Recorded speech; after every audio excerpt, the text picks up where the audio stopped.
asepsia, esterilización.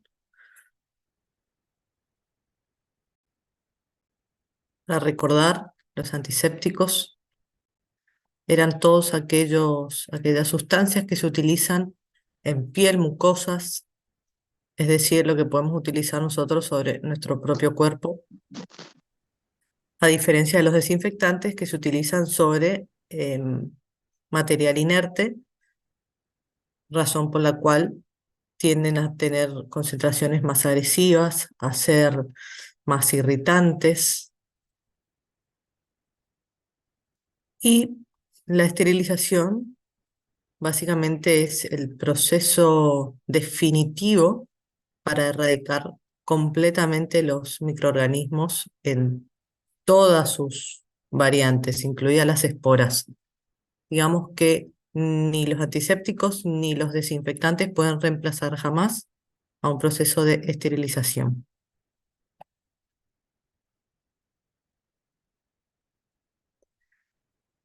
Y ahora hay distintas características que nos van a determinar si un desinfectante es bueno o malo, porque existen un montón de marcas y de grupos químicos en el mercado, pero no todos son o no todos tienen un alto poder desinfectante. También va a influir mucho el tipo de agente infeccioso. Hay muchos microorganismos que son más resistentes que otros, incluso las formas esporuladas son las más difíciles de erradicar. Eh, Esto nos va a determinar muchas veces la cantidad del tiempo de contacto, es decir, para garantizar un exterminio en mayor porcentaje de microorganismos, siempre el fabricante del producto recomienda cierto tiempo de exposición. En el caso de un desinfectante muy conocido, que es el glutaraldehído, mínimamente el instrumental debe estar 20 minutos sumergido en el producto. Hay otras variantes, otros grupos químicos, como las aminas cuaternarias, que en este caso el tiempo de contacto es mucho mayor, ascendería a 1 hora más o menos, 60 minutos. Hay, hay diferencias. Por otro lado, la temperatura, todo lo que esté expuesto al calor, tiende a, de cierta forma, alterarse químicamente, perdiendo la eficacia. Pero esto pasa con todos los fármacos en general. Muchas veces nos olvidamos adentro del auto, la caja de materiales o un comprimido en la gaveta. Esto hace que por las altas temperaturas que tenemos en nuestra región, esos fármacos pierdan efectividad. La concentración también, por ejemplo, un mismo antiséptico desinfectante, que es la clorexidina. ¿Por qué digo antiséptico o desinfectante? Porque según la concentración puede actuar como uno, como otro. A una dosis muy, muy alta puede llegar a utilizar como desinfectante, pero por un tema de costo no se lo utiliza de esta manera. Sin embargo, como antiséptico también hay amplia variabilidad de dosis. Una concentración al 0,12 se puede utilizar eh, para la mucosa oral, por ejemplo, y una dosis de 4% aún mayor se puede utilizar para el lavado de las manos, como un jabón. El pH también influye. Hay muchos desinfectantes que trabajan mejor a un pH alcalino. Y la formulación va a incidir básicamente en la comodidad, ¿no? Porque hay formulaciones que ya vienen en soluciones preparadas, otras que vienen en pastillas para preparar. Entonces, la formulación también hace una diferencia en cuanto a la efectividad. Esto tiene que ver también con el principio químico que tenga un desinfectante, los derivados de alcoholes, de aldehídos, de aminas. Hay una extensa variabilidad.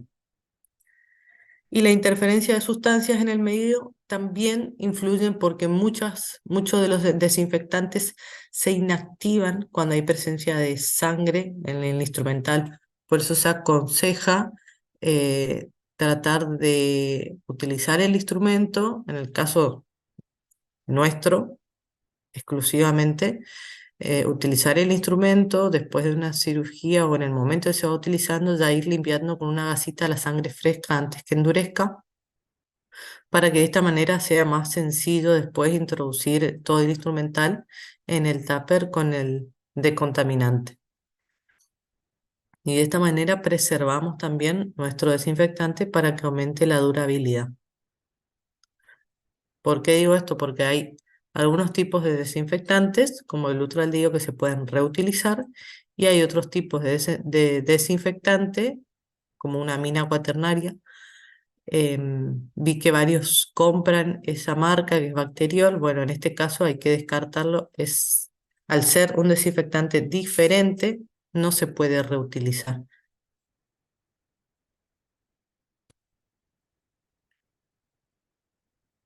El más conocido es el alcohol. El alcohol, bueno, se puede utilizar tanto como antiséptico para el lavado de manos, por ejemplo, o como desinfectante.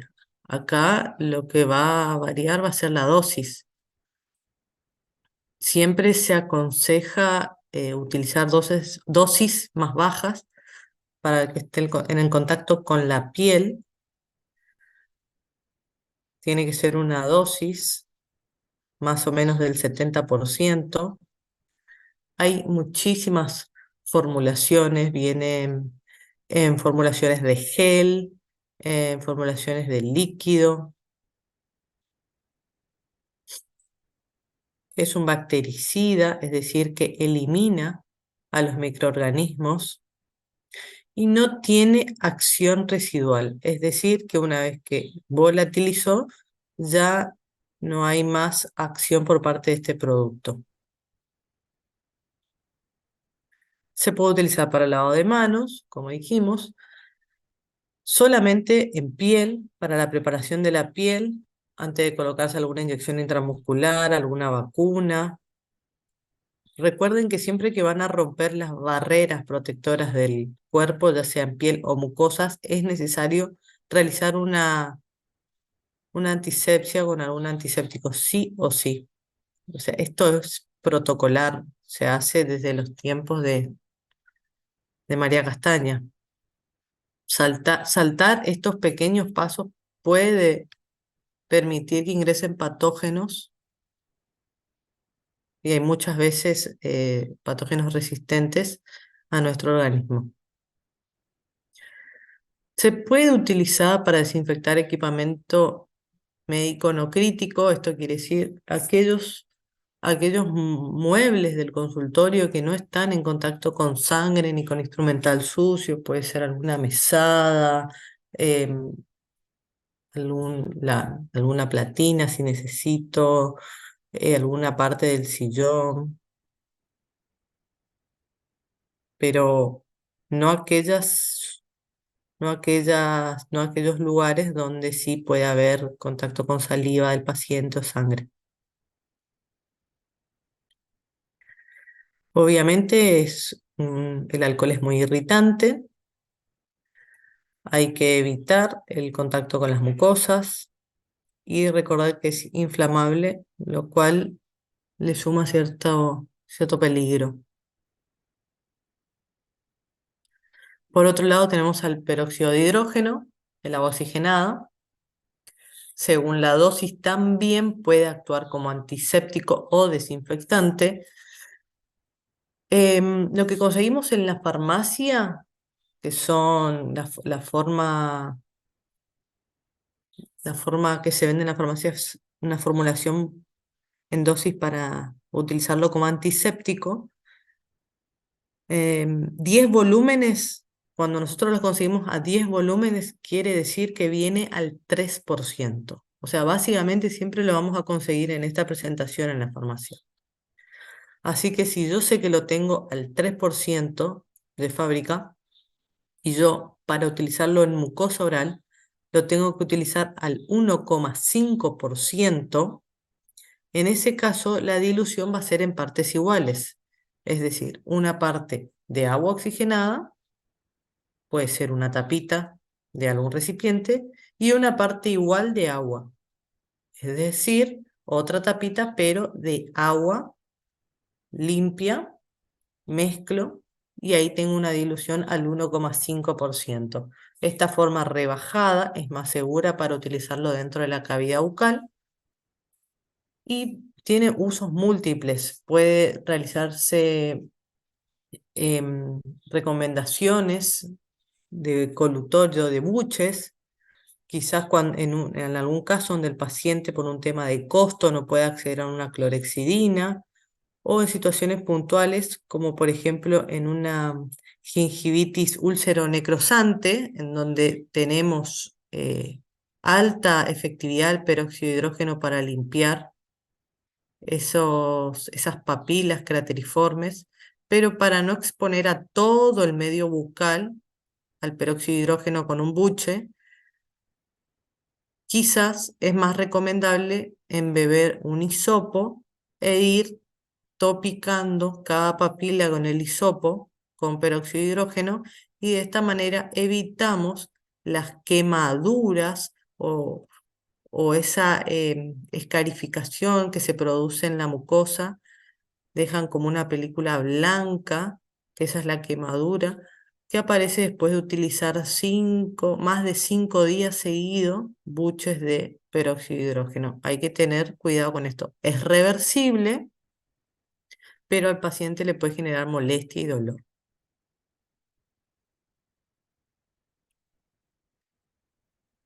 El glutaraldehído es un desinfectante puro, no sirve más que para desinfectar eh, equipos, instrumentos, superficies en contacto con material crítico.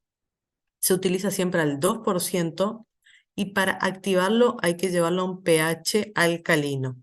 Por eso es que viene en combinación con con una sal que suele ser de bicarbonato, que al mezclar la sal que trae, o bien puede venir en forma de polvo o en forma de líquido, al mezclar con el glutaraldehído, aumentamos ese poder desinfectante, tiene mayor efectividad y nos duraría preparado alrededor de 4 semanas, un mes y en algunos casos un mes y medio si tenemos la precaución de llevar instrumental limpio. O sea, no desinfectado, pero sí sin restos de sangre, por ejemplo. Se utiliza ampliamente en todas las disciplinas, desde la odontología para limpiar el instrumental hasta un gastroenterólogo para desinfectar su endoscopio, por ejemplo. Se utiliza en los hospitales muchísimo en todos lados. Siempre tener en cuenta que cuando ustedes pidan que les vendan glutaraldehído, el glutaraldehído viene siempre en dos componentes para preparar. Nunca se mezcla con agua, jamás. Se lo utiliza puro, solamente en combinación con el componente que ya trae el producto. Dígala a ver que ella es tu primera y única opción.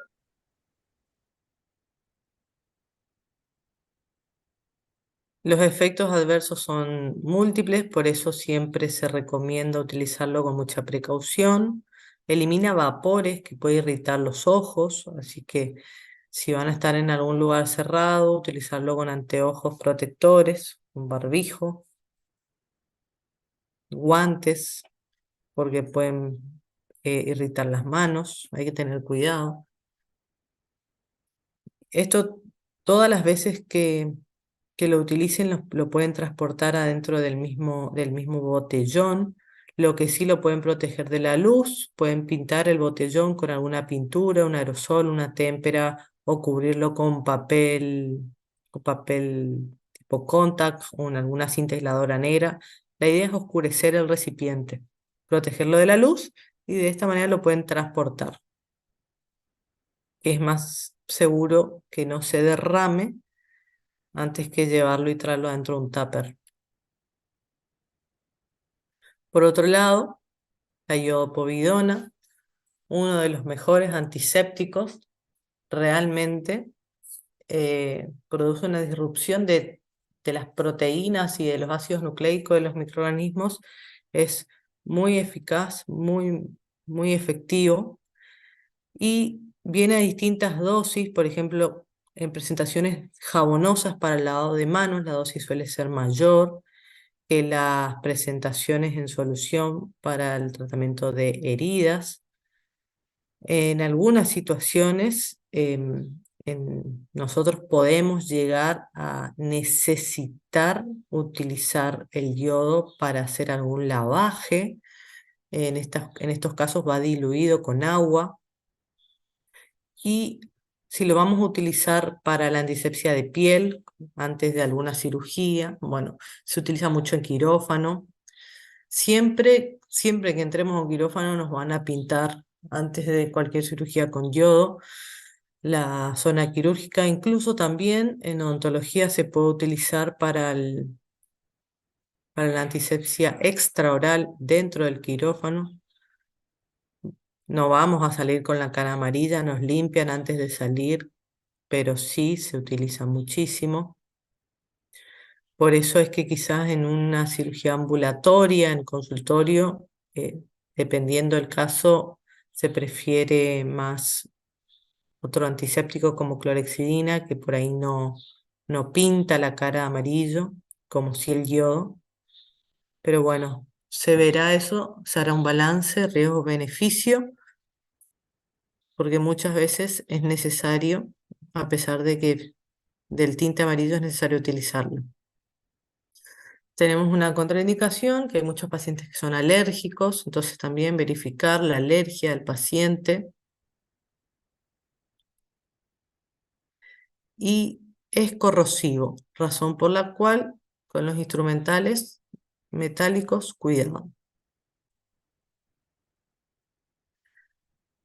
Dentro de los amonios cuaternarios tenemos dos marcas muy famosas, el de G6, que lo piden mucho en cirugía, y el metiolate. Acá en la presentación del metiolate transparente, en realidad no es cloruro de benzalconio. El cloruro de benzalconio es el metiolate rojo, el original. Este es transparente, ya deja de serlo y es una presentación con clorexidina. Si bien preserva la marca, el mismo nombre, pero ya tiene otro grupo químico en base de clorexidina. Por lo cual acá mi foto está mal. Tendría que ser el metiolate rojo. Si nosotros hacemos un repaso de acá para atrás, vimos el cloruro del apirio, el cloruro de benzalconio, yodo, agua oxigenada, alcohol. Dentro de esto también entrarían todo lo que es espadol. Seguimos con clorexidina. Vemos que todos realmente tienen una gran propiedad o una gran em, funcionalidad en cuanto a la utilización que nosotros le queremos dar. Es decir, no tiene ningún sentido tener en la platina del consultorio 3 desinfectantes. Con uno solo ya es más que suficiente. Yo no puedo estar teniendo en mi platina metiolate, DG6 y clorexidina. Si con la clorexidina sola puedo hacer todo, por ejemplo. O sea, sería un gasto ridículo. En el caso de la clorexidina es ampliamente utilizado como antiséptico, pero a una dosis muy baja. A una dosis, ya vamos a ver más adelante cuál es la dosis que se utiliza. En el caso de que vengan en presentaciones combinadas con alcohol, esto se utiliza mucho para el lavado de manos. Hay presentaciones, hay una de 3M muy buena que a través de un pedal, vos pisás el pedal y te dispensa automático el, la espuma sería, porque no es como un jabón, la espuma de clorexidina y alcohol para el lavado de manos sin enjuague. Es muy bueno, pero hace mucho ya no se consigue. pero sé que se sigue vendiendo en otras partes. Siempre vienen en muchas presentaciones, en gel, en spray, en colutorio, para adaptarse a cada necesidad. En mucosa y todo lo que sea intraoral se va a utilizar una dosis baja del 0,12%. Incluso este año, a principio de año, empezó a salir una dosis mucho más baja que es 0,05%. O sea, no es necesario utilizar dosis alta para alcanzar el efecto deseado. Quizás a dosis más alta se puede utilizar, por ejemplo, para la desinfección de conductos. En la endodoncia se utiliza una dosis del 2%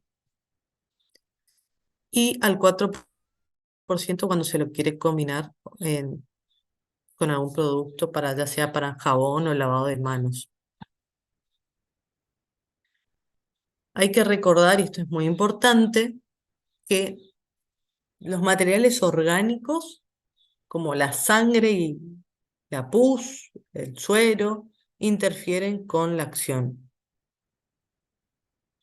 Así que por ahí, si tenemos algún tejido muy sangrante, hay que recordar que la clorexidina acaba de perder un poco la eficacia. Por eso es que se dejó de usarlo como medicación para las bolsas periodontales, se lo dejó de usar porque perdía su acción. ¿Cómo va a actuar este medicamento? Básicamente va a impedir que las bacterias se unan a la película adquirida, va a desorganizar toda la estructura de la placa bacteriana y es importante recordar que es un complemento muy útil cuando el paciente está teniendo alguna deficiencia en su técnica de cepillado. Si bien no reemplaza no reemplaza al cepillado, a la remoción mecánica de la placa, muchas veces necesitamos hacer un complemento con clorexidina en algunos casos donde el paciente tiene mala motricidad, tiene algún periodo de invalidez, no se puede higienizar correctamente las piezas dentarias. Entonces, en estos momentos es necesario un complemento con clorexidina.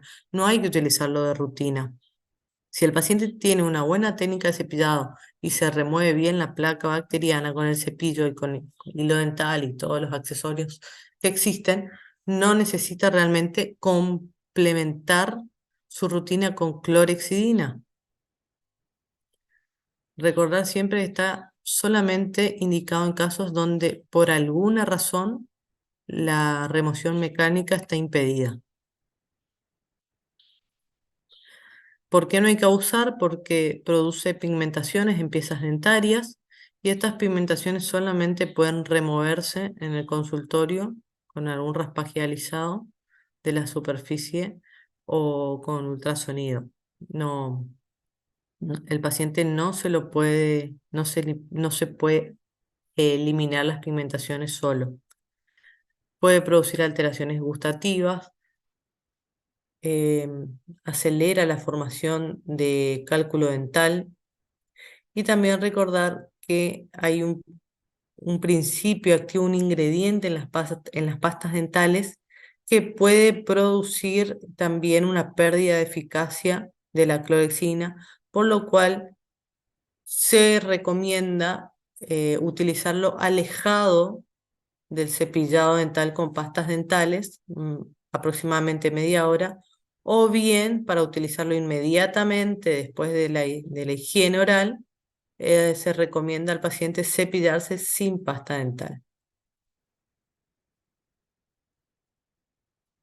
Y lo que la diferencia del resto de los antisépticos que vimos con anterioridad es la sustantividad. La clorexina es el único producto que tiene sustantividad, es decir, que va a tener una acción que permanece, una acción residual, y su duración puede ser hasta 30 horas después de aplicado. Las presentaciones en gel y en spray son muy buenas, quizás para utilizarlo de manera más localizada y con la gran ventaja de que podemos disminuir las reacciones adversas de pigmentación al no exponer a todas las piezas dentarias a la clorhexidina. Ahora vamos a continuar con un repaso para realizar la antisepsia en piel. Podemos utilizar siempre lo mejor para mí, utilizar yodo en lo posible, y de no poder utilizar yodo, clorhexidina. Para el lavado de manos, la clorhexidina es al 4%, el jabón de yodo del 5%, y para una antisepsia extraoral se puede utilizar en quirófano, por ejemplo, yodo, o en una atención ambulatoria, en el consultorio, se puede utilizar clorhexidina. También se puede utilizar, si van a utilizar, por ejemplo, el DG6, hay que diluirlo un poco en agua, es muy irritativo. Así que todo lo que no sea clorhexidina, si va a ir a piel, un poco diluido siempre. Y en mucosa, por excelencia, siempre la clorhexidina, no hay contra. Pero recuerden que en casos puntuales, como la gingivitis úlcero-necrosante, es más eficaz la oxigenada a una dosis de 1,5%. La bibliografía del Velázquez, el libro de micro. Voy a cambiar de Power para seguir con las generalidades de antibióticos.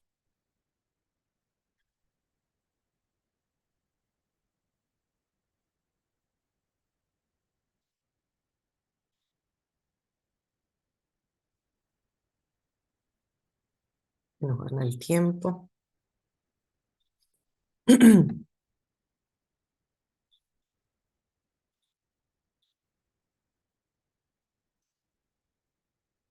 Vamos a ver todo lo general. Después van a entrar en cada grupo en particular.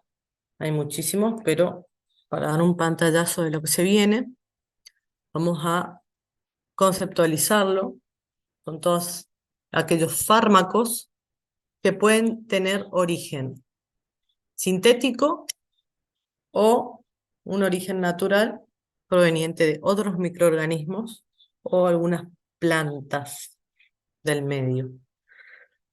Van a actuar sobre diferentes microorganismos, inhibiendo el crecimiento o causando su destrucción. Esto es un concepto de antimicrobianos. Acá englobamos a todos, a los antibióticos que actúan solo sobre bacterias, a los antivirales que actúan solo sobre virus, a los antimicóticos o antifúngicos que actúan solo sobre hongos, y a los antiparasitarios que actúan solo sobre parásitos.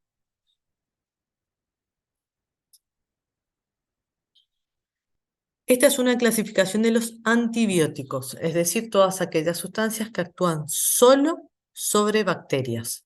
Y son básicamente eh, lo que más nos importa, porque es lo que en la clínica ontológica más vamos a utilizar, ya que casi todas las patologías, en un gran porcentaje, están relacionadas a bacterias. Hay diferentes clasificaciones y de manera general lo podemos clasificar según la estructura química, según su espectro, según su actividad y su mecanismo de acción. En este cuadro, nosotros vamos a poder dilucidar. Acá tenemos una bacteria y hay muchos grupos de antibióticos que van a actuar en diferentes partes de la misma. Entonces, según su mecanismo de acción, vamos a tener antibióticos que actúan inhibiendo a la membrana celular inhiben a la membrana celular. Hay antibióticos que van a actuar inhibiendo la pared celular. Entonces, hay algunos que tienen mecanismo de acción de inhibir la membrana, otros tienen mecanismo de acción de inhibir la pared de la bacteria. Otros antibióticos tienen el mecanismo de acción de inhibir distintas etapas del metabolismo, por ejemplo, al ácido fólico, a la producción de ácido fólico de la bacteria. Y después tenemos antibióticos que van a actuar inhibiendo la síntesis de proteínas o ya a nivel del ADN, inhibiendo la función del ácido nucleico. Entonces, según el mecanismo de acción, podemos tener 5 tipos de antibióticos: lo que inhiben la membrana, la pared, la síntesis de proteínas, de ácidos nucleicos y los que actúan sobre el metabolismo bacteriano.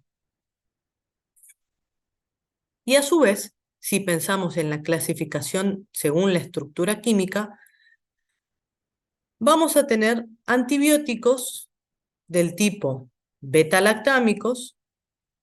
Por ejemplo, la estructura química es principalmente un anillo beta-lactámico, por eso el nombre.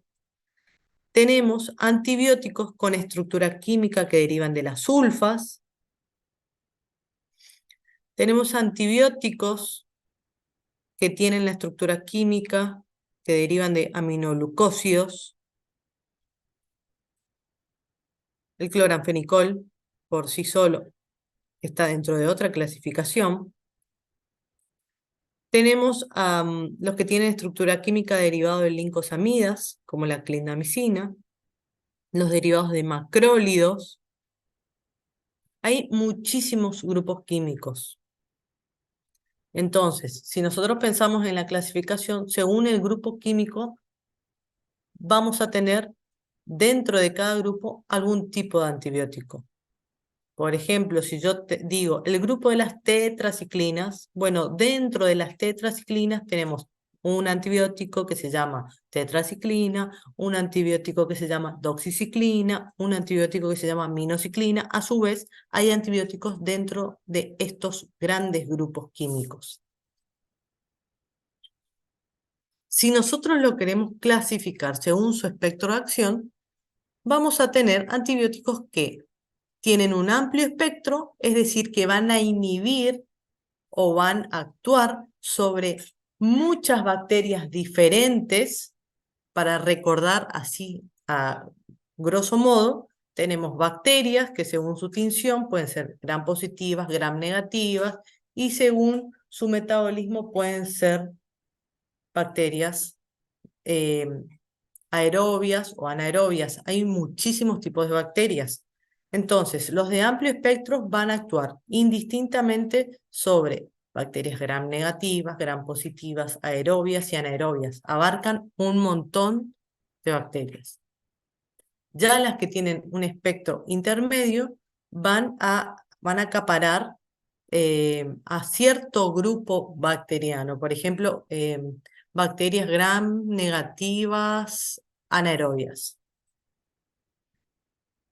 dejando de lado a todo el resto.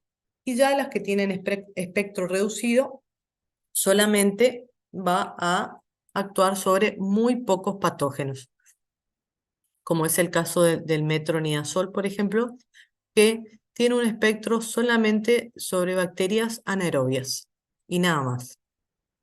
Actúa sobre bacterias anaerobias y también puede tener alguna función extra sobre algunos protozoos.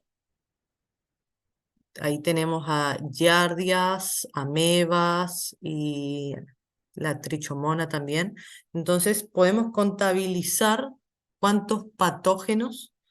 sobre cuántos patógenos actúa el metronidazol. Por eso decimos que tiene un espectro más reducido. Y si lo vamos a clasificar según la actividad, esta es una clasificación bastante simplista, pensar que un antibiótico puede actuar como un bactericida o un bacteriostático. Digo que es bastante simplista porque no siempre es así. Incluso algunos fármacos que son bacteriostáticos pueden llegar a actuar como bactericida, si se dan las condiciones. Bacteriostático hace referencia a una inhibición, es decir, el antibiótico va a actuar sobre la bacteria, sobre determinada estructura, por ejemplo, una proteína, entonces esa bacteria deja de crecer. Y al dejar de crecer, pierde de cierta manera fortaleza y la deja debilitada para que nuestro sistema inmune pueda atacarla y eliminarla con más facilidad. De cierta manera es como que el antibiótico bacteriostático le resta puntos a la bacteria para que venga el sistema inmune aproveche esa situación de debilidad y lo extermine, ya que sin la presencia del bacteriostático la bacteria sería más fuerte y el sistema inmune no podría contrarrestarla. En el caso de un antibiótico bactericida, lo que sucede es que toda la eliminación del inóculo bacteriano está en manos del antibiótico. ¿Y esto a mí por qué me importa? Me importa porque yo voy a seleccionar uno u otro tipo de antibiótico según el estado inmunitario de mi paciente. Si yo tengo un paciente inmunodeprimido por alguna razón o con algún debilitamiento inmunitario, siempre voy a preferir utilizar un bactericida para garantizar la eliminación del inóculo bacteriano con el antibiótico y no dejar a merced del sistema inmune que quizá esté fallando por algún motivo. Me encanta este chiste porque muchas veces nos olvidamos totalmente de que tenemos un sistema inmune que se encarga de mantener a raya a los gérmenes y de manera impulsiva o por miedo o por las dudas que se infecte o lo que sea, queremos mal utilizar antibióticos, siendo que no están indicados, porque el inóculo es bien controlado por el sistema inmune, que es muy poderoso.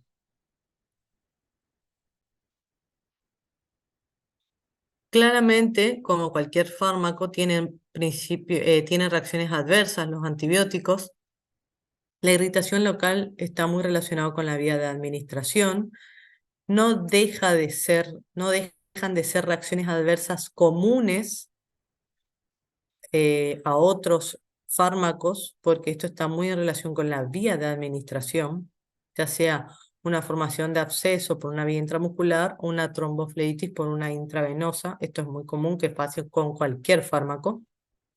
Y también así la irritación gástrica por utilizarlo por vía oral. Lo que sí, en donde hay diferencia, es cuando pensamos ya en los índices terapéuticos de estos fármacos. Tenemos antibióticos que tienen un elevado índice terapéutico, por lo tanto son muy seguros, se pueden utilizar a dosis altas y no hay peligro. Acá encontramos a los beta-lactámicos o penicilinas, se pueden utilizar a dosis muy altas sin ningún inconveniente, no así ya fármacos con un índice terapéutico medio, en donde excediéndonos de cierta dosis pueden causar una toxicidad de importancia, como es en el caso de los aminoglucósidos que pueden producir una pérdida de la audición. Y después, por último, ya tenemos fármacos que tienen un índice terapéutico muy bajo, que son muy peligrosos. Las polimixinas, como el colistin, por ejemplo, son antibióticos ya de última instancia. Es cuando todos los antibióticos por alguna razón fueron ineficaces, perdieron su eficacia, la bacteria sigue resistiendo, entonces nos queda como última opción utilizar alguna polimixina, a pesar del gran riesgo que que tienen, pero bueno, esto es lo que pasa hoy en día con la resistencia bacteriana, que por el mal uso de los antibióticos o la utilización cuando no están indicados, lo único que hacemos es aumentar la resistencia bacteriana y eso después nos va a traer una gran consecuencia a nivel mundial. ¿De qué va a depender entonces nuestra selección de antibióticos? ¿Cómo yo voy a decir, bueno, elijo este o elijo este otro? Básicamente, lo principal está en relación con el espectro de acción. Yo tengo que conocer qué tipo de bacteria es a la que me enfrento, generalmente de manera empírica, es decir, por la práctica, por las publicaciones, por lo que estudió gente antes que yo y publicó, ya me brindan esa información de decir, por ejemplo, en un absceso periapical podemos encontrar tal y tal bacteria. Perfecto, esa es una información que me sirve a mí para hacer un uso empírico del antibiótico. Ahora, en situaciones puntuales donde yo tengo infecciones crónicas que permanecen o que no responden a los antibióticos, yo tengo que hacer un cultivo. Tengo que hacer un cultivo, mandar al laboratorio de microbiología clínica que lo analicen para que me digan qué bacteria es la del problema. Entonces, de esta manera, yo puedo saber con mayor especificidad qué antibiótico puedo utilizar sobre esa bacteria. Y si tengo la posibilidad de que el laboratorio ya me brinde un antibiograma, se llama antibiograma. Ahora, si tengo tiempo, les voy a mostrar una foto de cómo se ve un antibiograma. Si tengo la posibilidad de que el laboratorio me brinde un antibiograma indicándome qué antibiótico es resistente, a qué antibiótico es resistente la bacteria o a qué antibiótico es sensible, mucho mejor, porque de esa manera ya puedo tener la selección más filtrada. Es decir, si yo sé que normalmente para un estafilococo actúa bien la ciprofloxacina, por ejemplo, si yo tengo la posibilidad de hacer ese antibiograma y me sale que el estafilococo ya es resistente a ciprofloxacina, ahí yo sé que estoy en un problema y tengo que pasar a otro tipo de antibiótico que quizá tenga una reacción adversa mucho mayor. Por eso siempre hay que ir escalando, como subir una escalera, peldaño por peldaño, antibióticos más seguros a antibióticos menos seguros. Es decir, ir de un espectro de acción siempre más reducido, más puntualizado hacia ese microorganismo y de ahí ir aumentando. Por eso está tan mal visto, realmente tan mal visto, que se empieza a medicar a un paciente con amoxicilina clavulánico de una, siendo que el espectro es muy amplio, es mayor, antes que empezar con una amoxicilina sola. Después van a ver la semana que viene el grupo de los betalactámicos y van a entender mejor esto, porque es mejor empezar escalando con amoxicilina y después pasar a un espectro mucho mayor, porque una vez que subimos la escalera no podemos bajar. Una vez que pasamos al siguiente antibiótico no podemos bajar. Entonces, esto siempre tener muy en claro de ir escalando de a poco. El tipo de actividad, el tipo de actividad recordando, bacteriostático, bactericida, recordando tener en cuenta el estado del sistema inmunitario del paciente, es muy importante. La sensibilidad del microorganismo, volviendo a lo que hablábamos, que se puede determinar en un antibiograma cuando un patógeno es resistente o sensible. La toxicidad relativa, siempre es mejor utilizar fármacos más seguros, con menor cantidad de reacciones adversas. Y el perfil farmacocinético nos da cierta comodidad. Hay antibióticos que podemos administrarlo cada 6 horas, cada 8, cada 12, una vez al día. Entonces, este perfil farmacocinético, de cierta manera, nos brindaría una adherencia al tratamiento. Las vías de administración va a depender según la urgencia. Si la infección es muy severa, la vía de administración por excelencia es la intravenosa, no hay otra, solo la intravenosa. Y después, Generalmente para infecciones leves o moderadas, la vía de administración, la vía oral es excelente, es la más utilizada, y solo en aquellos pacientes donde por alguna razón cursen con náuseas, vómitos o no puedan tragar por alguna disfagia, podríamos optar por una vía intramuscular. Si no, todo vía oral. Las evidencias de eficacia clínica, esto bueno, es lo que yo les contaba, que hay gente que estudia constantemente y publica cómo los patógenos van cambiando en cuanto a sus resistencias. A medida que pasa el tiempo hay mayor resistencia bacteriana. Y por otro lado, el costo. Hay antibióticos que son muy baratos y hay otros que son muy caros. Una amoxicilina sola, sin nada, por ejemplo, puede tener un coste de 1.500 pesos, y cuando va asociada con ácido clavulánico, para cumplir todo el tratamiento, el costo asciende a 5.000 pesos. ¿Hay diferencia? Sí, hay diferencia. ¿El resultado es el mismo? Sí, muchas veces es el mismo. Entonces también hacer un balance en cuanto al costo de los tratamientos que yo indico. También está en relación con los nuevos las nuevas formulaciones que se presentan. Muchas veces hay antiguos antibióticos que se disfrazan como novedad, pero siempre existieron. Hace muchos años no hay antibióticos nuevos, por eso es tan preocupante el tema de la resistencia, en donde estos fármacos que se venden como novedad pueden tener un costo aún mayor. ¿Cuándo yo puedo utilizar 2 o más antibióticos? Cuando quiero obtener siempre un efecto benéfico. Puedo combinar amoxicilina con metronidazol para atender o para tratar ciertas patologías específicas. Puedo combinarlo con ácido clavulánico cuando tengo una clara resistencia de bacterias. Y esto me va a permitir reducir los efectos adversos, prevenir el desarrollo de resistencias y ampliar el espectro de acción. ¿Qué es la resistencia bacteriana? Estoy hablando desde hoy de resistencia. Básicamente es una bacteria que se hace más fuerte al antibiótico, y esa bacteria, en donde antes era erradicada por el antibiótico, con el paso del tiempo deja de serlo. ¿Y cómo se hace resistente? ¿Cómo se hace Super Saiyajin esta bacteria?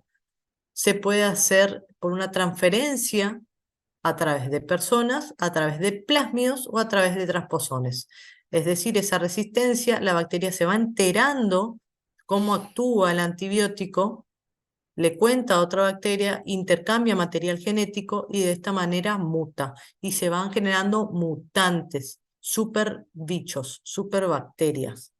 Razón por la cual es tan importante no exponer a un antibiótico quizás alguna bacteria que no tenía indicación, porque ya les voy a aclarar a lo último, que la presencia sola de bacterias no quiere decir que nos va a infectar o nos va a enfermar.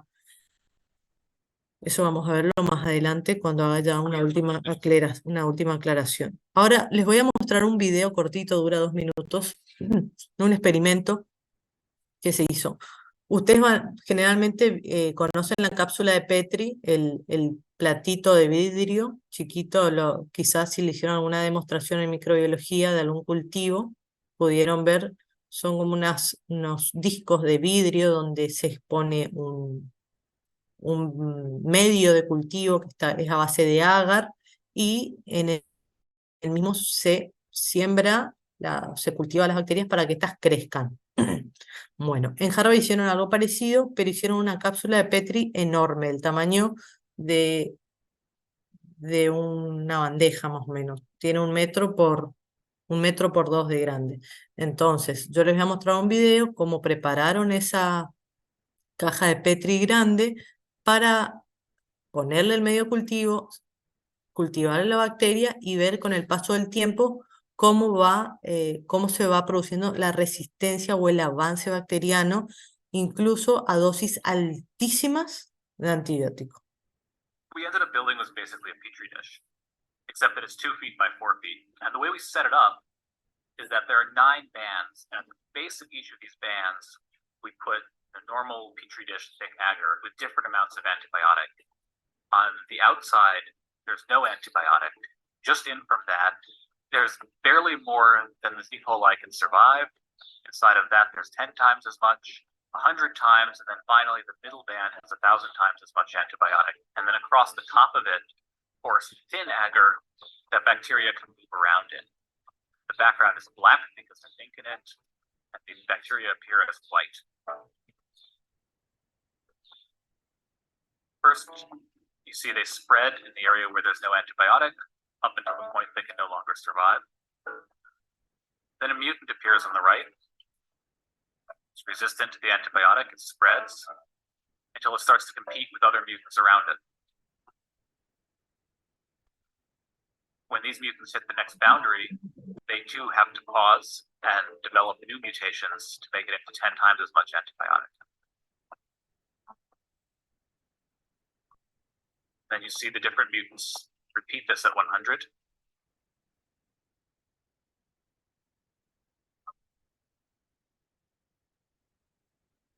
And after about 11 days, they finally make it into 1,000 times as much antibiotic as the wild type can survive.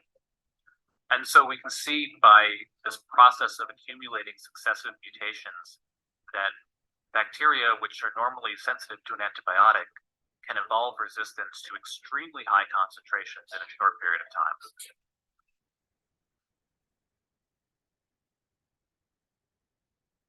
Este experimento es muy bueno para, de cierta manera, crear conciencia de cómo las bacterias avanzan rápidamente.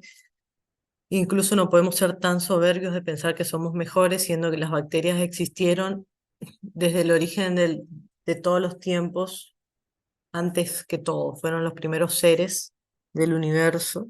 Así que, obviamente, están y siempre estuvieron. Es más, en este momento tenemos tantas bacterias como células de nuestro cuerpo sobre nuestra piel. Es una convivencia que se da, pero la presencia de ellas no quiere decir que enferme o que infecte como regla general. Vamos a tener consideraciones farmacocinéticas y farmacodinámicas de los antibióticos que nos van a determinar dos formas de trabajar.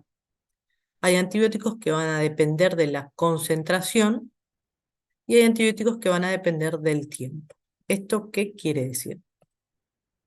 Si nosotros vamos a un gráfico donde tenemos la concentración del antibiótico y el tiempo, vamos a tener un parámetro que se llama concentración inhibitoria mínima, es decir, la concentración mínima necesaria para inhibir el crecimiento bacteriano. En un antibiótico que depende del tiempo, es decir, que tiene una acción tiempo dependiente, es necesario que la concentración de antibiótico esté por encima de la concentración mínima inhibitoria. Si la concentración mínima inhibitoria de este patógeno está a esta altura, yo necesito que mi antibiótico esté solamente por encima de esta concentración el mayor tiempo posible. Es decir, no me importa la dosis. Yo puedo aumentar la dosis más, pero esto para mí no es relevante. Lo que a mí me importa es que mi curva sea ancha, o al menos que constantemente esté subiendo y bajando por encima de esta concentración. Cuanto mayor sea el tiempo, es decir, se necesita aproximadamente un 40% de fármaco por encima de esta concentración para alcanzar el efecto terapéutico. Cada bacteria, cada patógeno tiene su concentración mínima inhibitoria. Hay patógenos que las tienen a las concentraciones inhibitorias más altas, es decir, por acá. Si la concentración está a esta altura, la concentración mínima inhibitoria, si está a esta altura el patógeno, obviamente el tiempo del inicio hasta el final es mucho más corto que si la concentración mínima inhibitoria fuera más baja. Esto por un lado. De esta manera trabajan los beta-lactámicos. dependiendo del tiempo. Es decir, a mí no me importa darle a mi paciente una mega dosis altísima, a mí lo que me importa es que cumpla el intervalo, que cumpla las 8 horas, porque yo sé que después de las 8 horas la curva desciende por debajo de la concentración mínima inhibitoria y yo necesito otra dosis para volver a elevar esa curva. Si yo administro cada 12 o cada un día, este tiempo se aleja y yo estoy mucho menos en contacto o mucho menos tiempo por encima de la concentración mínima inhibitoria. Por otro lado, si tenemos, en este caso en azul, antibióticos que dependen de la concentración, yo sí necesito una concentración elevada, por encima de la concentración mínima inhibitoria, por encima, 8 veces por encima aproximadamente. Entonces, esto es muy útil cuando yo tengo antibióticos que son muy tóxicos, entonces yo sé que con una única dosis muy alta, más de 8 veces la concentración mínima inhibitoria, solo con esta única dosis, solo con una única curva, yo ya puedo obtener el efecto o la eliminación total del inóculo, porque este antibiótico es dependiente de la concentración. Entonces, hago una única aplicación a una dosis altísima y ya está. Esto sucede mucho con los aminoglucósidos, esos que te producían una sordera. Bueno, yo de esta manera puedo eliminar o reducir la reacción adversa utilizando una única vez a una dosis alta. Con verde vamos a ver cómo se comporta de nuevo el tiempo dependiente. Sube la curva, baja la curva, vuelve a subir la curva, baja la curva y esta es la administración repetida. Acá tenemos una exposición al antibiótico por encima de la concentración inhibitoria mínima y acá tenemos otra exposición, es decir, vamos aumentando el tiempo de exposición, razón por la cual va a depender del tiempo y no tanto de la concentración. Siempre hay que utilizar los antibióticos de manera prudente cuando están indicados para no producir resistencia bacteriana y poder preservar la eficacia de los mismos. Profe, una pregunta. Sí. ¿En la readministración puede ser menor la dosis? En los tiempos dependientes, sí. Ah, En los bien. tiempos dependientes, sí, porque fíjate que vos acá aumentás la concentración y es totalmente insignificante porque vos lo que necesitas es esto, que esto sea ancho, que el tiempo de entrada y de salida del fármaco sea siempre por encima de la concentración mínima inhibitoria. En fármacos que dependen del tiempo es muy importante respetar bien a rajatabla el intervalo horario, para que esta curva suba en sangre, baje en sangre, otra dosis, otra administración, vuelva a subir, baje, y así lo mantenés constante. ¿Entendés? Sí, profe, ahí entendí. Bien. Gracias. Y para hacer la aclaración, nosotros estamos cubiertas por bacterias, tenemos una alta contaminación bacteriana, tenemos un montón de bacterias en la piel, en la boca, en todos lados, y que estén allí, que estén colonizando en algunas situaciones, no quiere decir que nos van a enfermar. Si la bacteria coloniza, es decir, que crece en tamaño, crece en tamaño, no, perdón, en número, esto se va haciendo cada vez más grande, pero el sistema inmune se encarga de mantenerlo localizado, encapsularlo y resolverlo. Ya cuando tenemos una colonización crítica, es decir, cuando el sistema inmune está venciendo su resistencia, por alguna razón ya no puede controlar esa diseminación bacteriana, va a resultar o va a terminar en lo que se conoce como infección. Y dentro de las infecciones, nosotros podemos tener una resolución farmacológica o no farmacológica. ¿Qué quiere decir esto? Yo tengo una infección, por ejemplo, en una uña, se me encarnó la uña. Yo voy a tener una solución no farmacológica, voy a drenar esa uña encarnada, me va a doler claramente, pero la voy a drenar, va a entrar oxígeno, va a matar a las bacterias anaerobias, porque una vez que entra el oxígeno, ya no hay más bacterias anaerobias, por lo tanto eso se va a resolver solo. estuve andando en bicicleta, me caí, me raspé toda la rodilla, se me infectó, se me hizo una cáscara enorme, una cascarita enorme, una costra, se me infectó y con el paso de los días esa infección remitió sola porque mi sistema inmune lo controló.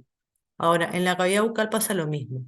Yo voy a tener una, un cuadro infeccioso localizado. Si está localizado, yo hago la cirugía o la endodoncia o el raspaje alisado, lo que sea necesario para controlar o drenar esa infección. El sistema inmune se va a encargar de restablecer el equilibrio y volver toda la normalidad. De esta manera, yo no necesito antibiótico. Entonces, ¿cuándo yo necesitaría un antibiótico? En estos casos. En este caso, yo voy a tener un paciente que llega a la consulta y tiene la cara hinchada. Tiene un edema y esto a mí me está dando la información de que ya el sistema inmune no lo puede mantener localizado. Al no poder mantenerlo localizado, esto necesita un complemento antibiótico, sí o sí. ¿Cuándo sería algo localizado? Aquí. Acá yo hago una incisión, dreno y se acabó el problema. Siempre tratando con pacientes inmunocompetentes. Ahora, ya si tiene un problema inmune, recordar que sus soldados de batalla no están presentes, por lo tanto necesito complementar. Pero en un paciente inmunocompetente, esto se soluciona con terapéutica no farmacológica. Había una bacteria que quería ser locutora de radio, pero el primer día que salió al aire se murió. Recuerden siempre que las bacterias anaerobias en contacto con el oxígeno, con el aire, se mueren automáticamente. Acá tenemos otro proceso localizado, que incluso muchas veces solo son granulomas inflamatorios, así que no está indicado un antibiótico. Este es otro caso muy común, después de una cirugía, un alveolo seco, duele, se inflama, se infecta localmente, todo por la superficie. Esto se atiende de manera local con antisépticos. Antibióticos tampoco, no es necesario. Todo lo que sea localizado no es necesario utilizar antibióticos. ¿Alguna pregunta hasta aquí? No, No, profe, bueno. Muy bien, chicos. Nos vemos en la clase esencial. Esto es todo tema del tercer parcial, recuerden.